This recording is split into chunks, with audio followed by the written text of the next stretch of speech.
Welcome to Common Man Cocktails. I am your host, Derek Shaw. I've got with me Curtis, and today what Curtis is going to do is going to impart some of his magic knowledge of alcohol in such a way that he is going to change our mind about how vodka martini should be made.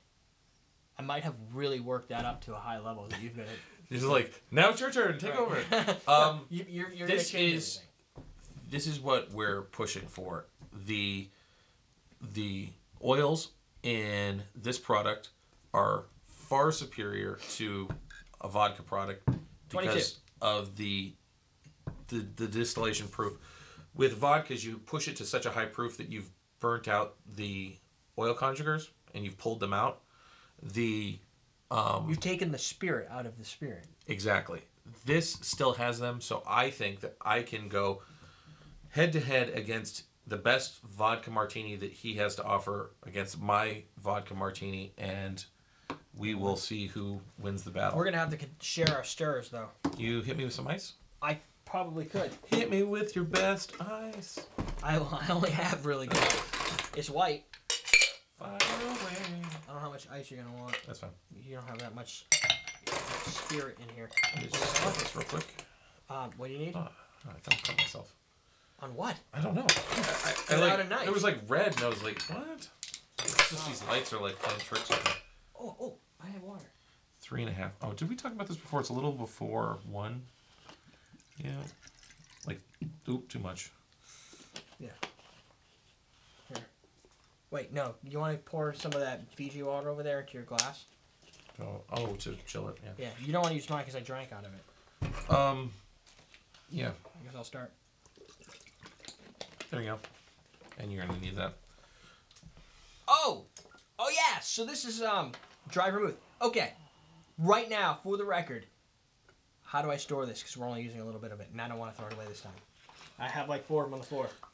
Truthfully, I've heard that after you've cracked dry vermouth, you only get about a 2-week period. I don't know if that's true. I've never really gone into the fortified wine category because it's not the same as distilled spirits.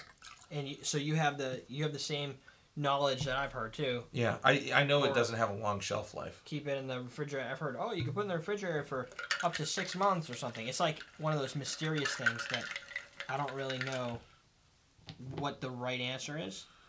So I don't know how to really tell people the right answer. Sometimes it's hard to give people the right answer on everything because so much out there. So much, people. So much. Oh, what are you doing? Dry rinse? Oh, crap, I didn't dry rinse anything. Man. We're not going to drink this one, right? Oh, now you're changing it?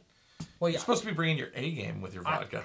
I am bringing my A game with my vodka, but not with the recipe itself. Okay, so where are we? Oh, it usually helps if I... Oh, you want to use those? Yeah. All right, now I will do my dry rinse.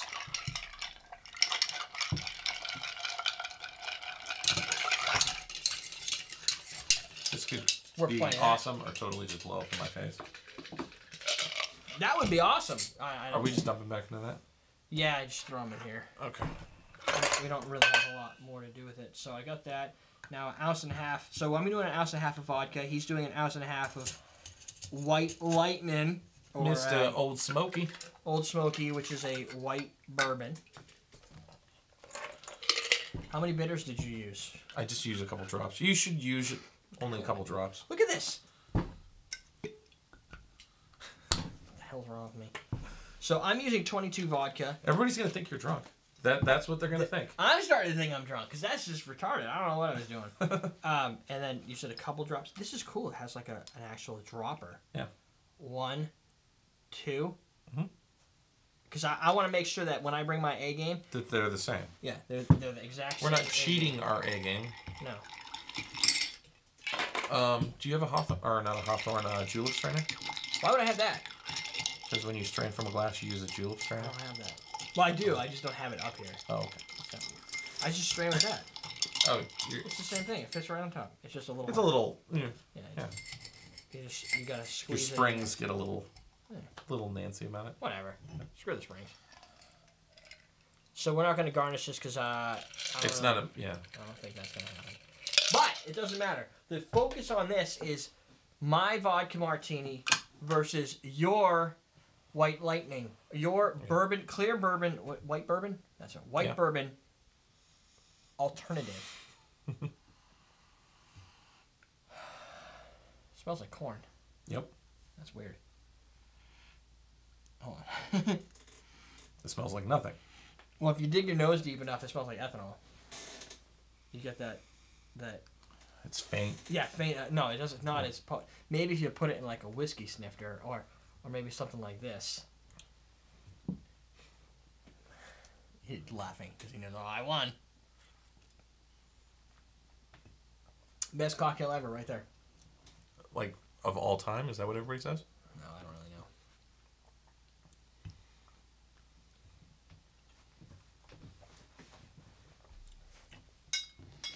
That one's got more flavor. Yeah. No, but that one's got more flavor, but it almost accents some of the vermouth. I don't get a fortified wine. I don't get like that. It was huge corn, like huge corn up front. Yeah. You get more flavor combined with the vermouth. Again, I think you get more of a punch too. You should. Yeah. 40%. That's 100. Yeah, but considering the differences, it's not really that much more. Like this, you get the vodka taste, that ethanol, and this is a good vodka, but at the same time, it doesn't bring a lot of character. What this does have in it, I think that one doesn't. This has a little bit more of that citrus from your bitters. Yep. And I think it's kind of easy to say that because there's no other flavor. I mean, I'm just picking up on that. It's isolated down to the one dimension that is, which is the orange. And at first, I was taking a sip. I'm like, that's bizarre because I don't remember a vodka having a citrus flavor. That's when I started to remember, hey, we added bitters. Oh, yeah. I completely forgot about the bitters. I think the interesting thing is that when you drink this plain, it doesn't have as much of that corn overtone as it does in that. No, why is that? Yeah, like... I would say that the ice or possibly some type of water component is bringing out the floral. Like, it's what I was talking about before. If you put a couple drips of water into any alcohol, it brings that out. Right, it's going to break up that alcohol is starving for oxygen, and it like with wine, if you swirl the wine in the glass, it aerates it and it gives the floral, it releases that floral. It also gives me something to do when I'm sitting there. Alcohol does not do that. The only way you can get the floral out of it is by adding water to bring it out. Right, you can't oxygenate. I always say oxygenate, but you can't oxidate. I don't even know how you say it. You can't put oxygen, but you cannot force oxygen in there by moving it. Yeah, you have to put the water in. So what I understand from, I think it was Tales of the Cocktail, where they show like basically your like an alcohol structure and all your aromas, the way they attach to that alcohol, and then when the water comes in, it rips the hydrogen bonds, which causes these things to unlock and come to the surface, and boom, they rise out of your glass, and you get your corn. Yep. And it's like little kernels of corn in there that weren't there before. No. Plus, there's almost, I want to even say, a coriander like aroma that comes out of it, which you don't get any other way that I've seen thus far. The other thing, though, how much does this, as a dry vermouth, have? I don't know what those parts of water. It's got 15% alcohol, right? So what's the rest? Water. So it's going to also help bring out some of that. Yeah, but we did the dry. We didn't just add that directly into it. No, that's true. There's not enough in there to really... Yeah. I mean, on the ice. But yeah, it's got to just be the ice breakdown, at the dilution for those 30 seconds or so stirring and sitting. That gives you that flavor. Yeah, because I think this could have been killed with way too much vermouth. Because you get it in here. You get the vermouth, but there's not really that much. Especially because they're trying to pour it out. I just find that if nothing else, if you buy a bottle of this, and this isn't like asking for a lot, you're not spending $100 on buying this. No, it's not that. This gets more boring as it sits. Yeah. Now go back to this one again. Just try one more time. No, I don't have to. The coriander's just kicking ass. And maybe that's some of that's the bitters too. I don't know. Well, that tastes like a cocktail. It's got dimension. It's corn. This tastes like water. Yeah. But it doesn't taste like one. I'm proving it to the world. You guys will learn. Just substitute any vodka recipe with white bourbon. White whiskey. White whiskey. Yeah. Yeah. And dude, I've never really, before I had that, I never really had that. No. There's never been an opportunity. So I, like most people, go, well, vodka martini. And I think most people don't like vodka martinis to begin with. Those that like vodka, maybe they like vodka martinis. I don't know a lot of people who actually order vodka martini. Most people order Kettle One and club soda with a lime or something, right? That's it. Vodka and soda. They don't order this. And most upscale barbecue places now are carrying this. So you can go to a really nice barbecue restaurant and order a Shine Martini. I would say, if you want, I don't know if this is legit, but if somebody ordered like a vodka martini or a martini, a non-gin martini, just serve them this. And then they'd be like, this is the best vodka martini I've ever had. Well, you're in the service industry. Your whole job is to... You have to do the right thing. Yeah. You want to... You know what? I always make the suggestion. Like, even when you and me have had this discussion about using white whiskey over vodka, it's... I don't want to enforce it on people. I want them to learn it from themselves, because then you walk away from it. You have to know. Right. Yeah. But, you know, if somebody came in and said, I want a vodka martini, you pour them the vodka martini, and as they're going in for the second one, be like, I use White Dog for my martinis. Would you like to try it that way? Right. If you're a waiter, waitress, I don't think they would really have that knowledge. But if you're at a bar, definitely. You know, if you're a bartender and you want to get repeat customers, you want to get customers that look at you as a trusted advisor on this type of thing. If you suggest this and go, now I don't know how legit this is, but if you say, look, try it. If you don't like it, I'll take it back and make something else. I don't think that's going to ever happen. In the summertime. In the summertime too, if you're doing like a barbecue and you want to do something fancy, but you want it to still be in that barbecue theme, this is a great way to do that. Yeah, that'd be good with some bacon. Yeah, some barbecue. You just take like little strips of bacon as your garnish on it. That'd be awesome. It could look weird. I think bacon as a garnish is very cool. I think it would freak some people out. We want to answer the upcoming guest host. What's your opinion on why you have? Oh wait, let's do the allergic reaction. Do you know anything about allergic reactions? No, I had some from Larry. I had some vodka stuff that we should really cover first. And we got vodka stuff questions left. Yeah. What's the difference between wheat, potato, and grape vodkas in terms of distillation, taste, and price point? I'm going to try to make this as simple as possible. I had kind of an experiment to like show what we are working with, but at the end of the day with vodka, you are taking any grain base, any base of sugar, fermenting that to a beer or a wine if you're using grapes, and fermenting that and then distilling that through evaporating out the alcohol and pulling that out. Now, if you use a pot still, it's virtually impossible to get to the 190 proof that you need to be considered a vodka, because then you pulled back down to 80 proof by diluting it with water.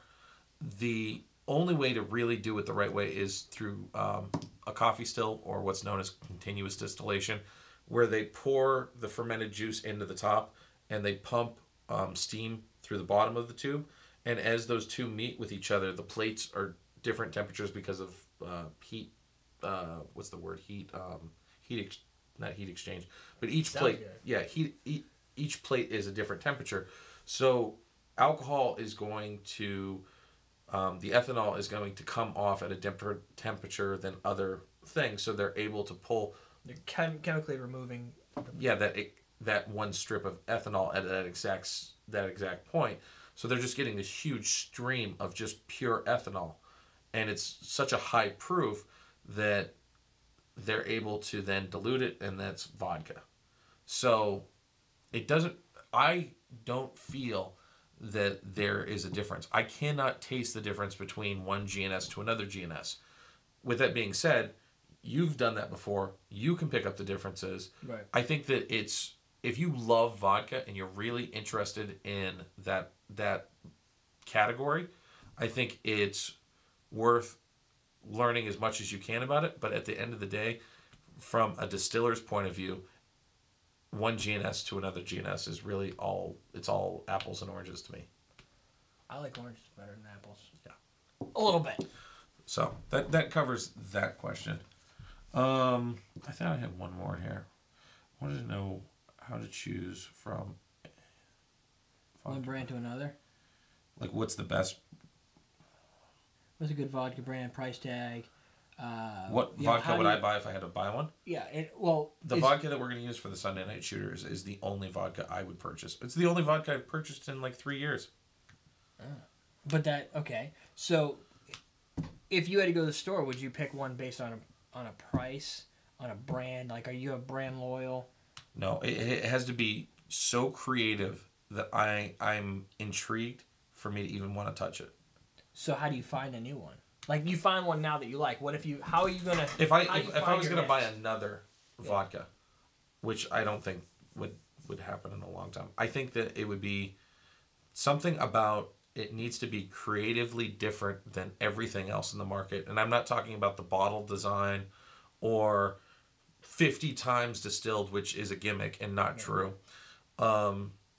The quality of the water comes out of a glacier. Like, I've seen stuff like that. Proof of that is almost impossible. It's not. How are you going to prove it came off of a glacier? It's just a potato vodka. That's the only thing I can but it does say glacier. No, I've actually seen vodkas that claim that they come from glacier water. Oh. No, prove it. How are you going to prove that came from a glacier? Yeah, this is crystal pure well water from the Rocky Mountains. There's a lot of water in the Rocky Mountains. Where in the Rocky Mountains? The Rocky Mountains. I had my Broncos hat on. That's why. No, it's just the Rockies. I love Colorado. A small area. No, if I had to buy another vodka, it would have to be something about the ingredients. Oh, I did see one that they are coming out. I think it was 3 olive. And no, maybe it's not 3. Russian standard. Somebody's coming out with a glazed donut vodka. I have glazed donut Capella drops, but it doesn't really taste. I mean, capturing the essence of glazed donut is pretty tough. It's just sugar. You're really just talking about the glaze. I love it. I think. Yeah, I don't know. It's just I want a Twinkie vodka at this point. But here's the interesting thing. I had a conversation with a micro distiller in California. The guy is amazing. He's one of the originators that started the microbrewery craze. He was at the forefront of that, and now he's at like the forefront of the micro distillery craze. And his idea is he's been collecting donuts from his local bakery. He's going to make a white dog product off of the sugars from the donuts. That's creative. So that's your creative aspect. The oils that are left in the donuts will get pulled through, and it'll have this weird... Like a botanical of a gin. Yeah, but it'll be like a donut. That's super creative. It's amazing. That's creative. That's how you pick. You know what you should do here? Based on that question, I would say do research ahead of time and learn a little bit about some of the bottles that you see at the store. Yeah. And personally, go to as many sampling things as possible. Yeah, start educating yourself. I personally would go with something. They've changed the bottle design since then. But I typically, if I have to pick one, I try and pick one that doesn't have a very fancy bottle and at a medium price point. Because people whose bottle designs are just okay, that tells me that they're putting more work into the liquid and less work into the bottle. Not necessarily true, but it's a good theory. I say this to everyone that takes a class with me. A great bottle design is not a proof of quality. It's a proof of creativity. And that might get you some initial sales, though. Right, I guess. I mean, I would rather be the bottle designer, quite honestly, because I think it would be cool. So those questions, thank you, Michael. And, NHO, Nagi? Nagi? Nagi. I'll go with that. Nagi. I'm good with that. We'll answer some more questions in the Sunday Night Shooters edition. That's it, folks. EverydayDrinkers.com. We're teaching you how to drink white whiskey. White whiskey.